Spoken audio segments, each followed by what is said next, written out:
Vous êtes chez Tartampion, salut à tous, et voici l'ouvre ta boîte du jeu Fish and Chips. Alors c'est parti, on regarde ce qu'il y a à l'intérieur de cette jolie boîte. On ouvre.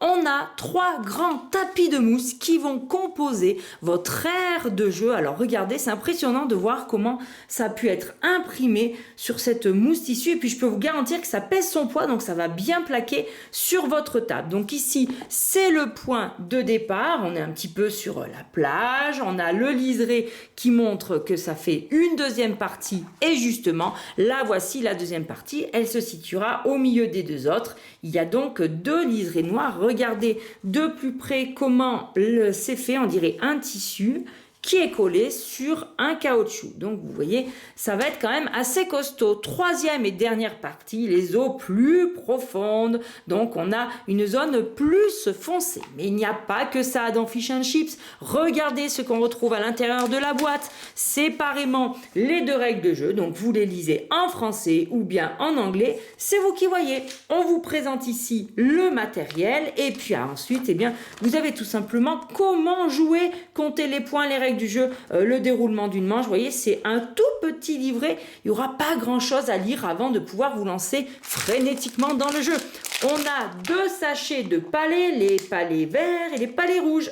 Et les voilà en éclaté, nos palets. Vous remarquez que les verts représentent des pélicans et les rouges représentent des goélands. Mais ils ont surtout des valeurs. À chaque fois, vous avez 4 jetons de valeur 1, 4 de valeur 2 et 4 de valeur 3. Et regardez-les de plus près, les autocollants au centre brillent, ils sont satinés. On a surtout des super illustrations bien rigolotes. Et le matériel est de riche qualité car ils sont en plastique et ils pèsent leur poids, 12 grammes par palet, voyez-vous.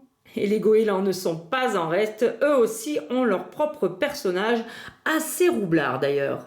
À l'intérieur de la boîte, on aura également 3 morceaux de mur que l'on va déplier et assembler pour former une sorte de barrière de façon à ce que les palets que vous allez jeter sur votre tapis de mousse, eh bien la mousse, elle absorbera l'effet du palet, il ne glissera pas, mais on évitera au cas où il ne tombe pas sur la mousse qui parte trop loin sur les tables de vos voisins qui vous apprécient fortement néanmoins, eh bien de les envoyer. Ce petit mur sera composé ainsi. On a également cet élément-là qui servira tout simplement à tout caler à l'intérieur de la boîte. Et comment tout ranger à l'intérieur de la boîte? La petite feuille ici vous explique comment plier vos tapis et tout installer de manière à ce que ça ne bouge plus une fois bien rangé.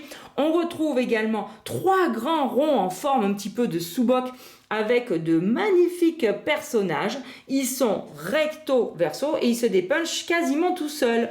Et on a aussi, pour pouvoir ranger tous nos petits jetons goélands et pélicans, 2 sachets en plastique. Et bien voilà, chers amis, pour le riche matériel du jeu Fish and Chips. Alors bien évidemment, il va falloir lire les règles et forcément y jouer avec le plus grand des plaisirs. Moi, je vous dis à très bientôt chez Tartampion et surtout, d'ici là, n'oubliez pas, amusez-vous bien!